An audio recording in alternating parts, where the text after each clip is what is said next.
లారా వినరండి ఈ సత్య సువార్త, సర్వజనులారా కనరండి ప్రభు సత్య సువార్త.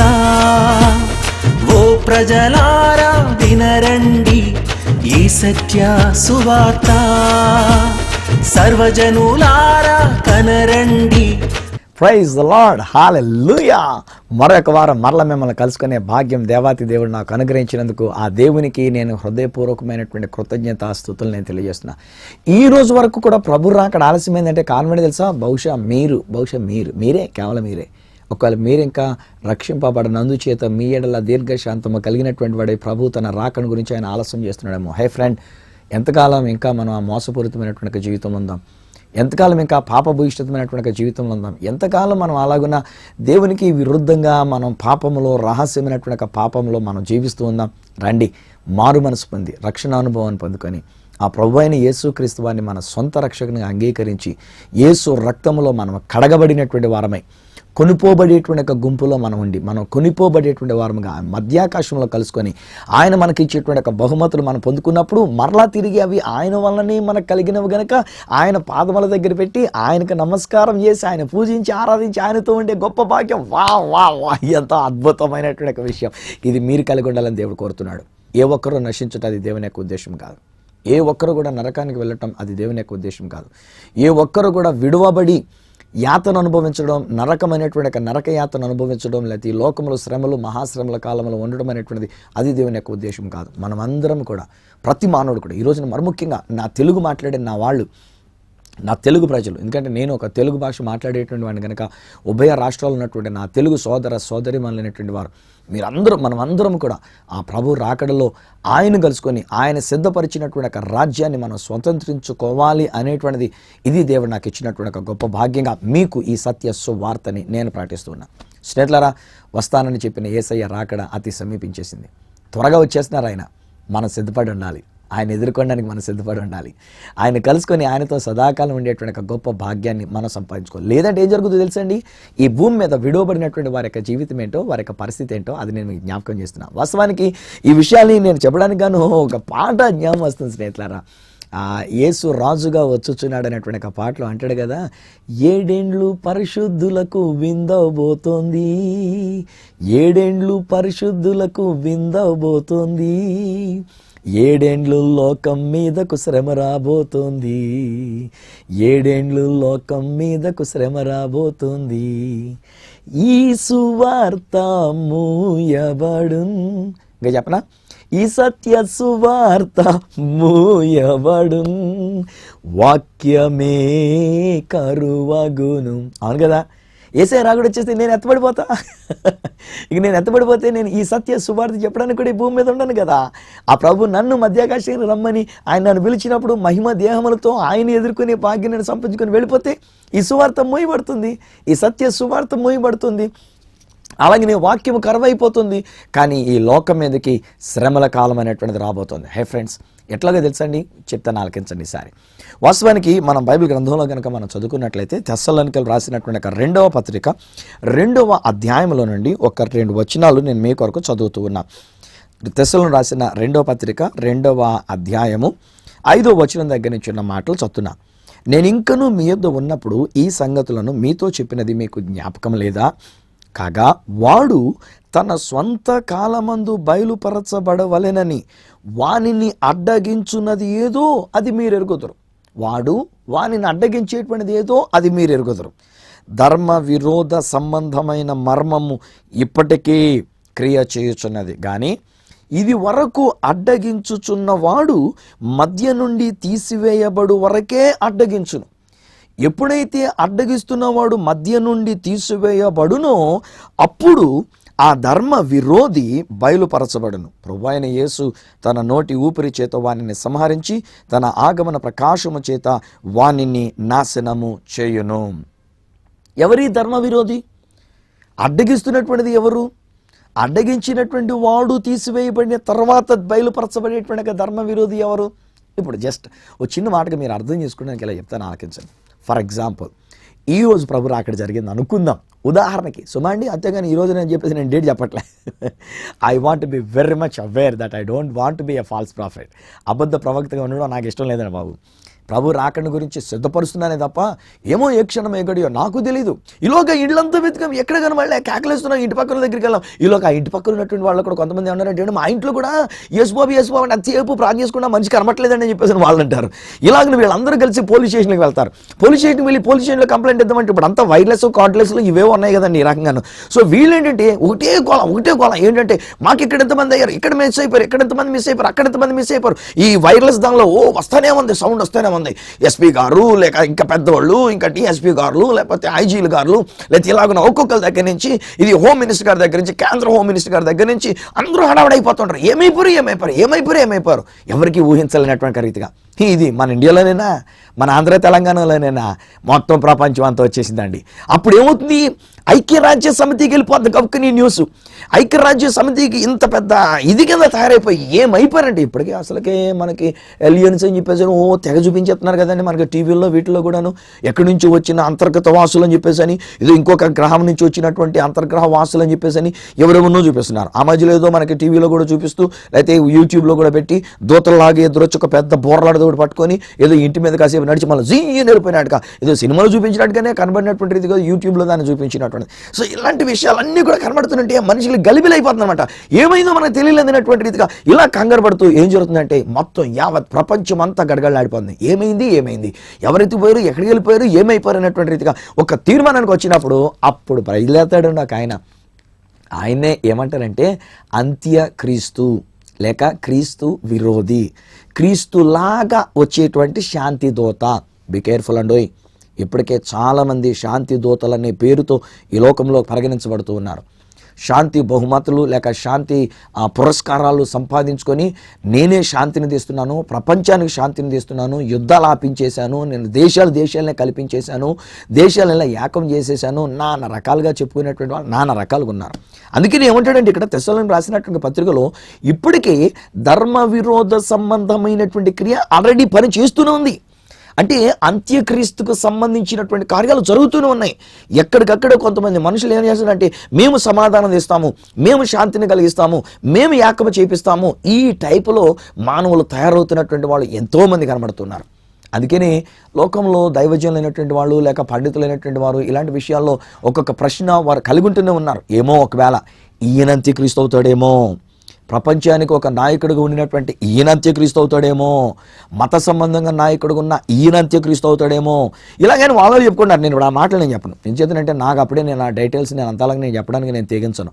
కానీ ఒకటి మాత్రం నాకు తెలుసా అండి, అంత్యక్రీస్తు బయలుపరచబడేటువంటి సమయం ఎప్పుడు అనంటే సంఘం అడ్డగించుచున్న సంఘం ధర్మ విరోధమైనటువంటి దాన్ని ఆటంకపరుస్తూ దానికి ఎదురుదాడిగా నిలబడి ఈ యొక్క లోకాన్ని లేక దేశాన్ని ప్రపంచాన్ని కాపాడడానికి దేవుని యొక్క ప్రణాళికని భూమి మీద నెరవేరుస్తున్న క్రైస్తవ సంఘం అనేటువంటిది చేస్తున్న ప్రార్థనలు బట్టి సంఘం అడ్డగించేటంత వరకు వాడు పూర్తిగా బట్టబయలుగా బయటకు వచ్చేటువంటి వాడు కాదు. ద మూమెంట్ ఎప్పుడైతే సంఘం ఎత్తబడిందో ఇప్పుడు బయలుపరచబడతాడు. అంటే ఇప్పుడు నేను ఎలాగంటానండి, నా ఊహ అండి, అంతే, ఎంత మంచి వేరేం కాదు. నేను అంటాను ఇలాగన ప్రతి చోట ప్రజలు మాయమైపోయి కనబడకుండా అయిపోయి ఎవరికాళ్ళు ఇంతమంది లేకుండా పోయేసరికల్లా ప్రపంచ దేశాలన్నీ ఒక తాటికి వచ్చి దాన్ని ఐక్యరాజ్య సమితి అని చెప్పేసి మనం పిలుచుకొని ఐక్యరాజ్య సమితిలో ఒక నిర్ణయం తీసుకోవడానికి వాళ్ళు అత్యవసరమైనటువంటి కమిటీ వేసుకొని దానిలో మాట్లాడుకుంటూ ఇలా ఏర్పాటు చేస్తున్నప్పుడు ఒకరు బయలుదేరి లేచి ఏమనాలనంటే రే బాబు శాంతి శాంతి శాంతి, ఆగండి, డోంట్ వర్రీ, నాకు తెలుసు ఇప్పుడు టెక్నాలజికల్గా ఈ విషయాన్ని నేను కనుగొంటా, డోంట్ వర్రీ. ఈలోగా ఇదే శాంతి దూతగా వచ్చినటువంటి వాడు చేయవలసిన మరి యొక్క ప్రపంచపరమైన శాంతి ఏంటంటే, ఈ మాట ఓపెన్ చెప్తున్నానే జాగ్రత్తగా అర్థం చేసుకోండి. యూదులైనటువంటి వారికి చుట్టూ ఉన్న అరబ్ దేశాల్లో ఉన్నటువంటి అరబీయులైనటువంటి వారికి అస్సలు పడదండి బాబు. నేను దాదాపు ఇప్పటికి 19 సార్లు నేను వెళ్ళినటువంటిది. సో ఇన్నిసార్లు నేను వెళ్ళి చూసినటువంటి విషయం ఏంటంటే, యూదులు ఇజ్రాయెల్ దేశం ఉంది, చిన్న దేశం ఉన్నది, చాలా చల్లగా కోలుగొనినటువంటి దేశం. దీనికి పైన సిరియా ఉంది, లెబనోన్ ఉంది, యువతల ఇరాక్ ఉంది, యువతల జోర్డాన్ దేశం ఉంది, ఇంకా కిందకు వస్తే సౌదీ అరేబియా ఉంది, ఇంకా కిందకు వస్తే కనుక ఈజిప్ట్ దేశం ఉంది. ఈ దేశాలన్నీ కూడా ఏమన్నాయంటే ఈడెక్కడి నుంచి వచ్చాడండి యూదుడంట, అమెరికా వాడు తీసుకొచ్చి ఇక్కడ యూదులను తీసుకొచ్చి పెట్టి ఈ దేశాన్ని ఈ భూభాగాన్ని ఆక్రమించుకోవడానికి ఇది అమెరికా వాడు చేస్తున్న పని అని చెప్పేసి అని కసి, అమెరికా మీద కసి వాళ్ళకి. అందుచేతనే జరిగిన కొన్ని విపత్కరమైనటువంటి కార్యాలు కూడా వారి కోపం కొద్దీ, వారి కసి కొద్దీ వాళ్ళు చేసినటువంటి విషయాలు వారు ఎంజాయ్ చేస్తున్నారు. అందులో మేము చేసింది మంచి చేశాము, మాకు దేవుడు చెప్పిన ప్రకారంగా మేము చేశామని చెప్పేసి అని వాళ్ళు దానిలో ఆనందిస్తున్నటువంటి విషయాలు. సో ఇప్పుడు ఈ ఇద్దరిని సమాధానపరచగలిగినటువంటి వ్యక్తి అంత్యక్రీస్తు కావాలి. అంటే ఈ అంత్యక్రీస్తు అయినటువంటి వాడు ఇటుపక్క పొలిటికల్గాను ఉండాలి, ఇటుపక్క మత సంబంధమైనటువంటి విషయంగా కూడా, రిలీజియస్గా కూడా ఉండాలన్నమాట. ఎంచేతనంటే ఓ పొలిటికల్ వ్యక్తి వచ్చాడు అనుకోండి, అంత్యక్రీస్తుగా మధ్యవర్తిగా ఉండి నేను మిమ్మల్ని సమాధానం ఈడొచ్చేది ఏంటి అని చెప్పేసి ఇప్పుడు అమెరికా వచ్చాడు అనుకోండి, రష్యా వచ్చాడు అనుకోండి, అమెరికా ఊరుకోడు. సో వీళ్ళకి మళ్ళీ ఘర్షణలు వచ్చేస్తాయి. నువ్వు వచ్చేది ఏంటి, నేను నిలబడతానని చెప్పేసి తయారవుతారు. కానీ ఒకడే అంత్యక్రీస్తు వాడిని సపోర్ట్ చేయడానికి వస్తాడు. అబద్ధ ప్రవక్త అనేటువంటి వాడు సపోర్ట్ చేసేటువంటి వాడుగా వచ్చేటువంటి విషయాలు. సో ఈ అంత్యక్రీస్తు అనేటువంటి వాడిని గురించిన విషయంలోకి వస్తే ఈ మధ్య నేను ఇశ్రాయేల్ గురించి కూడా కొంచెం చదువుతూ ఉన్నా. ఇశ్రాయేలీయులలో అనగా యూదులైనటువంటి వారిలో మళ్ళీ 2 రకాలు ఉన్నారు. కొంతమంది యేసు ప్రభుని నమ్ముకున్న మెస్సియానిక్ జ్యూస్ అని చెప్పేసి అని అంటారు. వాళ్ళు మెస్సియానిక్ జ్యూస్ అంటే వీళ్ళ యొక్క విశ్వాసం ఏమిటంటే యేసు ప్రభునందు నమ్ముతున్నారు. కాకపోతే ఒకటిలేండి, యేసు అన్న మాట చెప్పరు. ఎందుకంటే యేసు అనేటువంటి మాట ఎవడో పెట్టేసిన మాట, జీసస్ అని, యేసు అని, ఈషు అని ఇవన్నీ పెట్టారు. కనుక అది సరైనటువంటి నామం కాదు. ఆయనకు ఉన్నటువంటి మా హీబ్రూ పదంలో ఉన్నటువంటి నామ ప్రకారంగా యెషువా, మెస్సియా అని చెప్పేసి అని వాళ్ళు అంటూ ఉంటారు. సో వీళ్ళు ఏమన్నారన్నమాట, మేము కూడా నమ్ముతున్నాం, యెషువా యందు మేము నమ్ముతున్నాం, యేసు అని వీరు పిలుస్తున్న యెషువా మెస్సియా యందు మేము నమ్మకించుతున్నాం. ఆయన మరలా తిరిగి వస్తున్నాడని, ఆయన రాజ్య పరిపాలన చేస్తాడని, ఆయన ఇలాగున్న దేశాన్నంతని కూడా ఆయన దావీదు సింహాసనం మీద ఉండి పరిపాలన చేస్తాడని మేము నమ్ముతున్నాము. ఆయనే యెషువా మెస్సియా అని చెప్పేసి అని వాళ్ళు ఒక మాట అంటున్నారు. ఈలోగా నేను వింటుంటే కొంతమంది యూదులు, నిష్ట కలిగినటువంటి యూదులు, యేసు ప్రభునందు నమ్మిక ఉంచని యూదులు, వాళ్ళ వెర్షన్ వాళ్ళు ఏ విధంగా చెప్తున్నారు కూడా చెప్తున్నాను. ఇది వాళ్ళు అంటున్న మాటసమండి, ఇప్పుడు నేను అంటున్నానని సగంలో విని మధ్యలో విని ఇలా సువార్తరాజు గారు అన్నారు అనేటువంటి రీతిగా మళ్ళీ చెప్పకూడదు. మీరు అర్థమైందా? జాగ్రత్త వినాలి మీరు కూడా.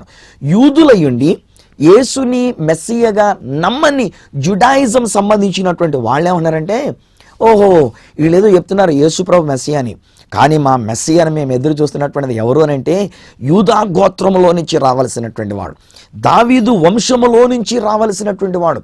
కానీ ఈ యేసు అనేటువంటి వంశవల్లి లేదు.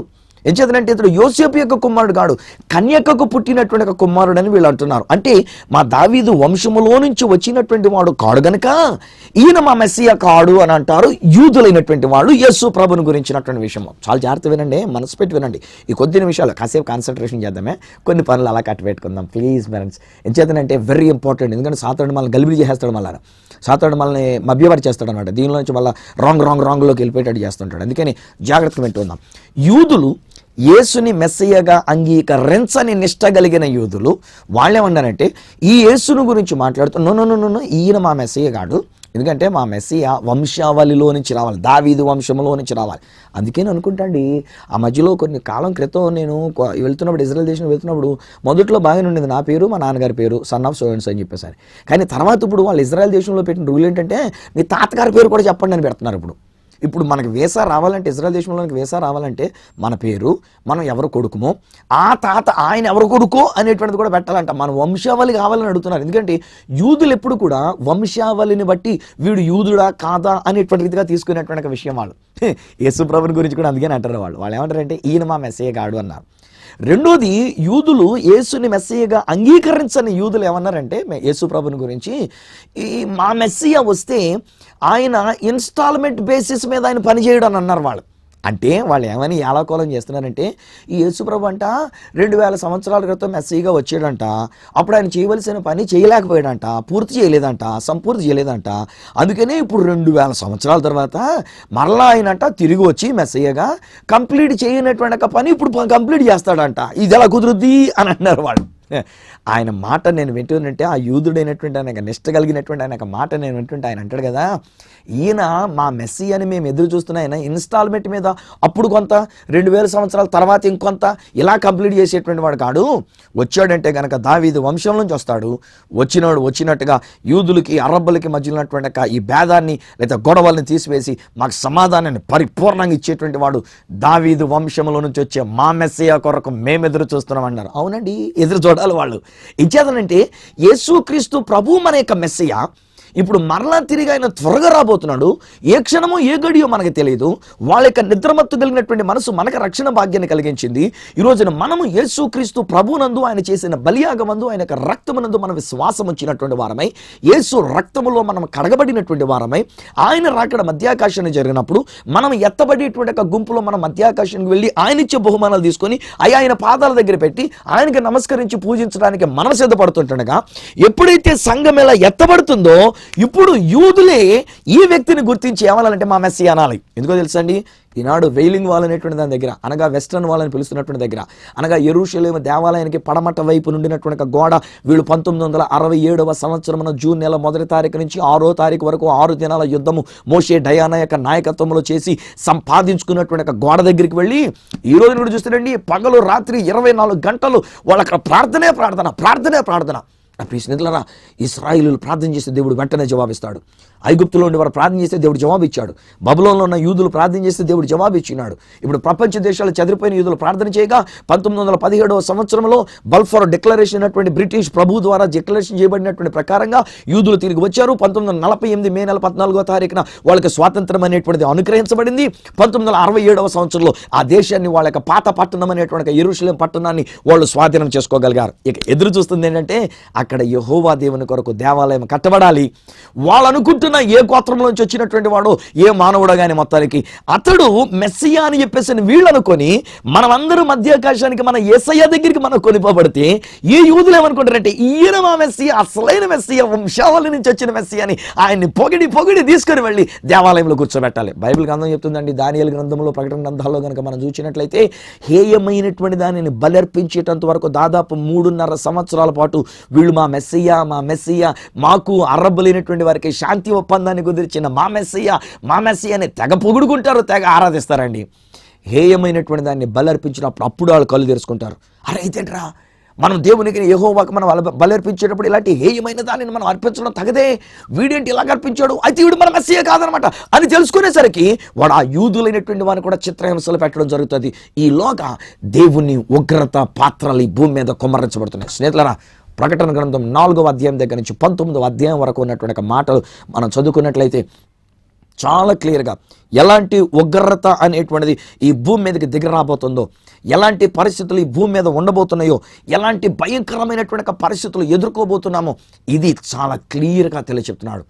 7 పాత్రలు కుమ్మరించబడ్డం, 7 బోరలు ఊదబడ్డం, 7 దుపార్తులతో కూడినటువంటి విషయాలు, ఇవన్నీ కూడా 7 అనేటువంటి సంకేతం. ఈరోజు నేను ఆలోచన చేస్తున్నట్టే యూదులైనటువంటి వారు మరికొంత ముందుకు వెళ్ళి ఉన్నారండి. వాళ్ళు 7 సంవత్సరాలకు ఒకసారి వచ్చేటువంటి దానిని షమితా అనేటువంటి రీతిగా పిలుస్తారు. ఈ మధ్యలో నేను ఒక ఆయన యూదుడు మాట్లాడుతున్నట్టే, యూద క్రైస్తవుడైనటువంటి ఆయన మాట్లాడుతుంటే 1917వ సంవత్సరంలో బల్ఫోర్ డిక్లరేషన్ జరపబడి 1967వ సంవత్సరమున వారు ఆ దేశాన్ని అంతని కూడా ఆక్రమించుకునడానికి 50 సంవత్సరాలు అనేటువంటివి. బైబిల్లో లేవియా కాండంలో ప్రభు వారు సెలవిస్తూ మాట్లాడుతున్నటువంటి మాట ఏంటంటే 7 ఏండ్లు 49 సంవత్సరాలు, అనగా 7 సంవత్సరాలకు ఒక్కసారి ఒక విశ్రాంతి సంవత్సరం అని షమితా అని, 7 ఏండ్ల సంవత్సరాల తర్వాత వచ్చేటువంటి 49వ సంవత్సరం తర్వాత వచ్చే 50వ సంవత్సరం అది మీకు సునాద సంవత్సరం ఉండాలి. శృంగానాదం అనేటువంటిది వినిపించబడాలి. మీరు పోగొట్టుకున్నదంతా తిరిగి మీరు సంపాదించుకోవాలి. ఎంతకాలం అన్యజనుల చేత త్రొక్కబడినటువంటి ఈ యొక్క ఇజ్రాయేల్ దేశం అనేటువంటిది ఇప్పుడు ఈ రోజుని ఇజ్రాయేలీలైనటువంటి వారు వారి దేశముగా వాళ్ళు తిరిగి తీసుకున్నటువంటిది సరిగ్గా డిక్లరేషన్ జరిగి, అనగా 1917 నుంచి 1967 50 సంవత్సరాలకి జరిగినటువంటిది. వాళ్ళకి స్వాతంత్రం వచ్చినది మొదలుకొని లెక్క పెట్టుకుని జరుగుతున్న కాలమానాన్ని బట్టి యాక్చువల్లీ ఈ రోజు, అనగా సెప్టెంబర్ 21వ తారీఖు ఈ రోజు ప్రపంచ శాంతి దినముగా పరిగణించుకుంటూ ఇప్పుడు ఇజ్రాయెల్ దేశంలో, నేను అక్కడే ఉన్నాను ఇజ్రాయెల్ దేశంలో. స్నేహితులారా, ఇది ముందు రికార్డ్ చేసేసి నేను ఇజ్రాయెల్ దేశానికి వెళ్తున్నాను. ఈ దినానికి నేను అక్కడ ఇజ్రాయెల్ దేశంలో ఉంటున్నాను.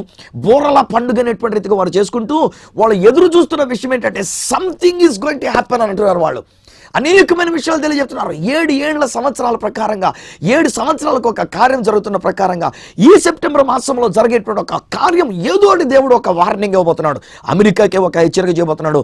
మాకు దేశంగా, మాకు ఇజ్రాయెల్ ప్రజలంగా మాకు చేయబోతున్నాడు. ఇలాగను వాళ్ళు ఎదురు చూస్తూ ప్రపంచ శాంతి కొరకు ఎదురు చూస్తున్న మాటలు వాళ్ళు ఏమన్నారంటే, ఈ 7 సంవత్సరాల ప్రకారంగా 2001లో, 2008లో, ఇప్పుడు 2015లో ఏం జరగబోతుందో అని వాళ్ళు ఎదురు చూస్తున్నారు. ఏమో నాకు తెలియదు. ఈరోజు ప్రభు రాకడ వస్తుందని నేను చెప్పట్లేదు సొమ్మండి, కానీ ఒక్కటి మాత్రం చెప్తా, ఏమో ఈరోజే జరగవచ్చునేమో. ఎప్పుడు జరుగుతుందో నాకు తెలియదండి. యేసు రాకడ తథ్యం. యేసు త్వరగా వచ్చేస్తున్నారు. మనందరినీ మధ్యాకాశానికి ఆయన తీసుకుని వెళ్ళబోతున్నాడు. సంతోషం ఏంటంటే మనం ఈ భూమి మీద మిగలబడవలసిన వాళ్ళము కాము. ఒకవేళ ఎవరైనా ప్రభు రాకడలో ఎత్తబడిపోయి మనం మిగులుట అనేటువంటిది కనుక ఎవరికైనా జరుగుంటే అయ్యో భయంకరమైనటువంటి పరిస్థితి. అది రాకముందే మనం ఎత్తబడే గుంపులో మనం ఉండడానికి మనం ప్రయత్నం చేద్దాం. ప్రభువుని కలుసుకున్నటువంటి గుంపులో ఉండడానికి మనం ప్రయత్నం చేద్దాం. భూమి మీద విడువబడినటువంటి వారి మీదకి శ్రమల కాలము, మహాశ్రమల కాలం. ఓ ప్రక్కని అంత్యక్రీస్తు పెట్టేటువంటి శ్రమలు, భయంకరమైనటువంటి కష్టాలు. ఇప్పుడు చూడండి, మనకు దేశంలో మనకి ఆరోగ్యశ్రీ అని చెప్పేసి అని, లేకపోతే ఇంకేవేవో ఈ కార్డులు, మనకి ఆధార్ కార్డులని, ప్రతిదానికి ఆధార్ కార్డే కదా అడుగుతున్నారు. ప్రతిదానికి దాని మీద ఉన్న కంప్యూటర్ నెంబరే కదా అడుగుతున్నారు. ఇదే ఇతర దేశాల్లో అయితే కనుక సోషల్ సెక్యూరిటీ నెంబర్ అని చెప్పేసి అని పెట్టి ఖచ్చితంగా తీసుకోవాల్సిందే. బిడ్డ పుట్టే సమయానికే వాడి పేరు మీద, అమ్మాయి పేరు మీద ఆ యొక్క విషయం ఏంటో, ఆ నెంబర్ ఏంటన్నటువంటి తీసుకోవాల్సిందే. ఆ సోషల్ సెక్యూరిటీ నెంబర్తోనే ఏది జరిగినా. ఇప్పుడు ఇంకా టెక్నాలజీ పెరిగిపోయి ఏమైందంటే ఆ సోషల్ సెక్యూరిటీ నెంబర్తో ఒక చిప్ అనేటువంటిది కుడి చేతి బటన్ వేలను కానీ నుదుటిని కానీ పెడుతున్నాడు. ఒక చిన్న చిప్ పుట్టిన వెంటనే దాన్ని గుచ్చేస్తున్నారు మన లోపలికి. దాని ద్వారా ఇప్పుడు మనకు పాస్పోర్ట్ అక్కర్లే, మనకి వీసాలు అక్కర్లే, మనకి ఏ ఇతరమైన డాక్యుమెంట్స్ అక్కర్లే. మనం ఆ కంప్యూటర్ దాని నుంచి మెటల్ డిటెక్టర్ నుంచి వెళ్తే మొత్తం మన స్క్రీన్ అంతా కూడా కంప్యూటర్ మీద కనబడిపోతూ ఉంటుంది. ఎవ్రీథింగ్ మనం ఎన్నిసార్లు ఏ దేశాలకు వెళ్ళాము, ఎక్కడికి వెళ్ళాము, మనం ఏముంది, మన మీద కేసులు ఏమున్నాయి, మన మీద బ్లాక్ చార్ట్ ఉందా, రెడ్ చార్ట్ ఉందా, ఏముంది, మొత్తం అన్ని కూడా తెలిసిపోగలిగినటువంటి ఆ చిన్న చిప్ కార్డు ద్వారా తెలియజేయబడుతున్నటువంటి విషయాలు. స్నేహితులారా, అంత్యక్రీస్తు యొక్క ముద్ర 666 అనేటువంటి వేయించుకున్నటువంటి పరిస్థితులు వచ్చేస్తూ ఉన్నాయి. చాలా విషయాల్లో చాలామంది చెప్తున్నారు కంప్యూటర్లో ఉన్నటువంటి 666 అని, ప్రతి దాని మీద పడేటువంటి 666 అనేటువంటి ముద్ర మానవుని యొక్క సంఖ్యగా ఉండేటువంటి ముద్ర. ఎన్నెన్నో విషయాలు ఉన్నాయండి. ఈరోజు నేను అంటున్నా, ఆ సంఖ్య లేక అంత్యక్రీస్తు యొక్క పరిపాలన, శ్రమలు, మహాశ్రమల కాలం అనేటువంటిది భయంకరమైనటువంటిది అంటాడు కదా దేవుని యొక్క వాక్యంలో. ప్రకటన గ్రంథంలో 13వ అధ్యాయంలో కనుక మనం చూస్తే ఆ అంత్యక్రీస్తు యొక్క ముద్ర వేయించు కొనని వారు కొనడానికి కానీ, అమ్మడానికి కానీ, ప్రయాణాలు చేయడానికి కానీ దేనికి వీల్లేదంట. ఈరోజు మనం ప్రయాణం చేస్తున్నాం, టికెట్ కొనుక్కున్నాం, మనకు ఐడి కార్డు మనం చూపించాలి, ఆధార్ కార్డు అనేటువంటిది. దాని మీద ఉన్న నెంబర్ ప్రకారం మనకు తెలుస్తూ ఉంటుంది. మన ఐడి కార్డు మనం ఏదైనా చూపిస్తేనే దానిలో ఉన్న కంప్యూటర్ నెంబర్ అనేటువంటిది ఉంటుంది. ఈ కంప్యూటర్ నెంబర్లో కూడా గీతలు ఉన్నటువంటి వాటిలో 3 గీతల పొడుగ్గా ఉంటాయంట. ఈ 3 గీతల పొడుగ్గు ఉన్నటువంటి వాటి యొక్క సంఖ్య ఏంటంటే 6, ఈ గీత పొడుగున్నది 6, ఈ గీత పొడుగున్నది 6, 666 అనేటువంటిది. మనకు తెలియకుండానే మన యొక్క కార్డ్స్ అన్నిటి మీద కూడా మనం 666 అనేటువంటి ముద్ర మనం కలిగినటువంటి వరకు ఉన్నాం. వామ్మో, ఇవన్నీ చూస్తుంటే నిజంగా ఒకవేళ ఏ విధమైనటువంటి కలవరం మీకు వస్తుంది. డోంట్ వరీ, కలవరం పడద్దు స్నేహితులారా. ఈరోజు నేను చెప్తున్న మాట తెలుసా, యేసయ్య రాకడ వచ్చినప్పుడు మనం ఎత్తబడిపోతాం. ఈ అంత్యక్రీస్తు గారి చేతిలో మనం ఉండాల్సిన పనిలే, వాడి యొక్క శ్రమలు మనం పొందవలసిన పనిలే, వాడి యొక్క కష్టాలను మనం అనుభవించాల్సిన పనిలే. పైపెచ్చు ఇది అంత్యక్రీస్తు చేసేటువంటి శ్రమలు కొన్ని అయితే, దేవుని ఉగ్రత పాత్ర మీద మనం భూమి మీద కుమ్మరించబడేటువంటిది ఇది మరణీయమైనటువంటిది అండి. దానికి దేవుని యొక్క వాక్యం ఏమంటాడు తెలుసా, బైబిల్ గ్రంథంలోని ఏమీ నీళ్లు కలపబడని మద్యము త్రాగినట్టు ఉంటుందంట దేవుని ఉగ్రత పాత్ర. వామ్మో నా ప్రియ స్నేహితులారా, చేతులు జోడించి నేను మీకు మనం చేసుకున్నా, ఏమో దేవుని కృప ఈ రోజు వరకు ఇంకా రాలేదని నేను నమ్ముతున్నా. ఎందుకంటే ఇది ముందుగానే నేను రికార్డ్ చేశాను కనుక, అప్పటికి ఇంకా ప్రభు రాకడ జరగలేదు కనుక, నేను రికార్డ్ చేస్తున్నప్పుడు ఈ ప్రసంగం నేను చెప్తున్నప్పుడు ప్రభు రాకడ జరగలేదు కనుక ఈరోజు ఇంకా ప్రభు రాకడ రాలేదన్న. కానీ ఇదే 21వ తారీఖు ఒకవేళ ఇప్పటికే ప్రభు రాకడ వచ్చేస్తుంటే ఐ డోంట్ నో, ఇది టెలికాస్ట్ చేయబడడానికి ఒకవేళ ఎవరన్నా ఇంకా భూమి మీద ఉండి మా వాళ్ళు యొక్క శుభార్త ఛానల్లో ఎవరన్నా ఉండిపోతే, వాళ్ళు ఎవరైనా కనుక ఒకవేళ దీన్ని టెలికాస్ట్ చేసేది వేరే సంగతి. కానీ ఉన్న ఛానల్లో ఉన్న వాళ్ళు అందరూ కూడా మేము వెళ్ళిపోతే టెలికాస్ట్ చేయడానికి ఎవరు లేకపోతే టెలికాస్ట్ కూడా చేయబడకుండా పోతుంది. కానీ ఒకవేళ టెలికాస్ట్ చేయబడి మీరు చూస్తున్నట్లయితే, ఒకవేళ ఇప్పటికే ప్రభు రాకడ జరిగినట్లయితే దిస్ ఇస్ ఘోరమైనటువంటి విషయం. అలా జరగకుండా ఉండాలని కోరుకున్నా, ప్రభు రాకడలో ఎత్తబడాలని కోరుకున్నా. ఎత్తబడాలంటే యేసు రక్తంలో కడగబడాలి, యేసు క్రీస్తునందు విశ్వాసం ఉంచాలి, రక్షణ మారు మనసు మనం పొందుకోవాలి, ఆ ప్రభునందు మనం విశ్వాసం ఉంచాలి. ఎందుకు ఆలస్యం? రండి బ్రదర్, ప్రార్థన చేసుకుందాం అండి, మన పాపాన్ని ఒప్పుకుందామండి, యేసయ్యని గొర్రె పిల్లని మనం తీసుకుందామండి, ఆయన రక్తంలో మనం కడగబడదామండి. ఆయన రాకడలో మధ్యాకాశంలోకి ఎత్తబడి ఆ మొదటి గుంపులు ఆ ప్రభు దగ్గరికి వెళ్ళిపోదాం. ఈ భూమి మీద ఉండే శ్రమలు, మహాశ్రమలు అనేటువంటివి అనుభవించుకోండిగా ఆ ప్రభుతో మళ్ళీ తిరిగి వచ్చేటువంటి అనుభవంలోనికి ఆయన దగ్గరికి వెళ్ళిపోదాం. ప్రార్థన మీ కొరకు. తండ్రి, ఈ బిడ్డలను నీ చేతులకు అప్పగిస్తున్నాను. డాడీ, నన్ను సమయం లేదని ఎంత స్పీడ్గా వెళ్ళిపోయాను నాయన. నిజమే, కొంతమంది ఒకవేళ బాబా అంత స్పీడ్గా వెళ్ళిపోతున్నాను నాయన, మేము అర్థం చేసుకోలేకపోతున్నాం, అంత స్పీడ్ అయితే అని చెప్పేసి బాధపడుతున్నారు. కానీ ఏం చేయను అయినా, నీ టైం వచ్చింది, నువ్వు చాలా త్వరగా వచ్చేస్తున్నావు నాయన. వచ్చేసేలోగా నేను చెప్పాల్సింది బోల్డ్ అంత చెప్పాలి నాయన. అసలు రోజు చెప్తే ఎంత బాగుండని నేను అనుకుంటున్నా. ఈలోగా నేను ఎన్నెన్నో విషయాలు ఈ నెలలో నేను చెప్పేస్తే ఎంత బాగుండు అనుకుని నేను కనిపెడుతూ వచ్చా. ఉన్నంతలో నువ్వు ఇచ్చిన సమయంలో నమ్మకంగా నేను చెప్పాను, ప్రభువా ఏ ఒక్కరు విడవబడకూడదు నాన్న. నీ రాకడ జరిగినప్పుడు మేము కొనిపోబడే గుంపులో ఉండాలి. నీ దగ్గరకు వచ్చి నిన్ను కలుసుకునే గుంపులో మేము ఉండాలి. నీవిచ్చే బహుమానాలు పొందుకొని తిరిగి అవి నీ దగ్గర పెట్టి నిన్ను నమస్కరించి పూజించే వారంగా మేము ఉండాలి. నీవిచ్చిన బహుమానాలతో ఉండాలి. ఈ భూమి మీద నాయన 7 ఏళ్ళు శ్రమల కాలం అనేటువంటిది, ఈ సత్యస్సు వార్త మూసివేయబడేటువంటి కాలం వస్తున్నది నాయన. వాక్యము కరువయ్యేటువంటి పరిస్థితి వస్తున్నది. అలాంటి పరిస్థితుల్లో మేము ఉండకూడదు నాయన. ఈ కుటుంబం వీరు ఉండకూడదు నాయన. వీళ్ళ ఎవరు కూడా ఉండకూడదు నాయన. చివరికి ఇంట్లో పనిచేసే వాళ్ళు సైతం కూడా నాయన ఎత్తబడే గుంపులో ఉండాలి తప్ప విడువబడకూడదు నాయన. ప్లీజ్ డాడీ, వీళ్ళందరి కొరకు నేను ప్రార్థన చేస్తున్నాను. నీ రక్తముతో వీరిని కడగండి, శుద్ధి చేయండి. వారి పాప దోషములు అన్ని కూడా కడిగిపోయినాను, పరిశుద్ధపరిచినాను. నీ రాకలో ఎత్తబడి గుంపు ఉంచాలని నేను కోరుకుంటున్నా. ప్లీజ్ డాడీ, నీ రక్షణ భాగ్యాన్ని వీరికి దయచేయండి. ఒకవేళ ఎవరైనా విడవబడితే నాయన నీ కృప ఏమో, నీ చిత్తం ఏమైందో, నీ ప్రణాళిక ఏమైందో, ఈ 7 సంవత్సరాల అనంతరం కూడా అనేక మంది నిన్ను ఎదుర్కొనే అవకాశం ఉంటుంది కనుక కనీసం అప్పుడైనా వారిని దగ్గర చేరుకొని నీ రాజ్యంలోనికి వచ్చినట్లుగా నీ కృప వీరిపై కృమ్మరించండి. ఏ క్షణమో ఏ గడియో నీ రాకండి అయినా మేము నీ రాకడ కొరకు ఎదురు చూస్తూ మేము కనిపెట్టుకోవడానికి సిద్ధపడడానికి నీ కృప భాగ్యం మాకు దాయిచ్చమని, కుటుంబాన్ని దీవించమని, ఆశీర్వదించమని యేసు శక్తిగల నామమున ప్రార్థించి పొంది ఉన్నాము తండ్రి. ఆమేన్. తండ్రి, కుమార, పరిశుద్ధాత్మలను దేవదేవుని దీవెన ఆశీర్వాదం ఆయన బిడ్డలుగా మీకు ఆ మొదటి పునరుత్థానములు ఎత్తబడి ఈ భూమి మీద ఉన్న శ్రమల కాలంలో మనం ఉండకుండానట్లుగా సదా తోడయండి, సహాయం చేసి నడిపించును గాక. ఆమేన్. Be happy friends, don't worry. ఆ ప్రభు వచ్చినప్పుడు మనం ఎత్తబడిపోయే గుంపులో ఉంటామే కానీ విడువబడే గుంపులో ఉన్నాం కనుక శ్రమలన్నీ కష్టాలన్నీ మహాశ్రమలు అమ్మో అని భయపడక్కర్లే. నువ్వు రక్షింపబడిన వ్యక్తివి కనుక, యేసు రక్తంలో నువ్వు కడగబడ్డావు కనుక సంతోషంగా ఉండండి. మీరు పొందుకున్న అనుభవాలు నాతో ఉత్తరం ద్వారా తెలియజేయండి. నేను లేను కదా ఈ దినాల్లో, నేను ఇజ్రాయెల్ దేశంలో ఉంటున్నాను. నేను తిరిగి వచ్చిన తర్వాత మీ ఉత్తరాలు నేను చూస్తాను కనుక ఉత్తరం ద్వారా తెలియజేయవలసిందిగా నేను మీకు మనం చేస్తున్నాను. అఫ్కోర్స్ వాట్సాప్లో, ఫేస్బుక్లో వీటిలో నేను మిమ్మల్ని కలుసుకోగలుగుతాను కనుక వాటిలో మీరు తెలియజేయచ్చు. నా అడ్రస్ ఈ సత్య సువార్త, సామర్లకోట 533440, తూర్పుగోదావరి జిల్లా, ఆంధ్రప్రదేశ్. అడ్రస్ మరొకసారి చెప్తూ ఉన్నా, ఈ సత్య సువార్త, సామర్లకోట్ 533440, ఈస్ట్ గోదావరి డిస్ట్రిక్ట్, ఆంధ్రప్రదేశ్. అప్పటికి ఒకవేళ నాకు పర్సనల్గా వాట్సాప్లో కానీ లేక ఫేస్బుక్లో కానీ మీరు ఏదైనా తెలియజేయాలని కోరుకున్నట్లయితే మీరు నాతో వైబర్లో, వాట్సాప్లో ఇంకా ఇంకా నా రకాలు ఏమున్నాయి ఐమో ఇలాంటి అట్లన్నింటిలో కూడా మీరు నాతో కాంటాక్ట్ చేయొచ్చు. నా నెంబర్, నా పర్సనల్ నెంబర్ 9848110907. అలాగనే నేను మిగతా నెంబర్స్ నేను మీకు ఎప్పుడు ఇక్కడ కంటిన్యూగా ఇస్తూ ఉన్నాను కనుక ఆ నెంబర్స్లో కూడా మీరు కాంటాక్ట్ చేసి ప్రార్థనలు మీరు తెలియజేసుకోవచ్చు.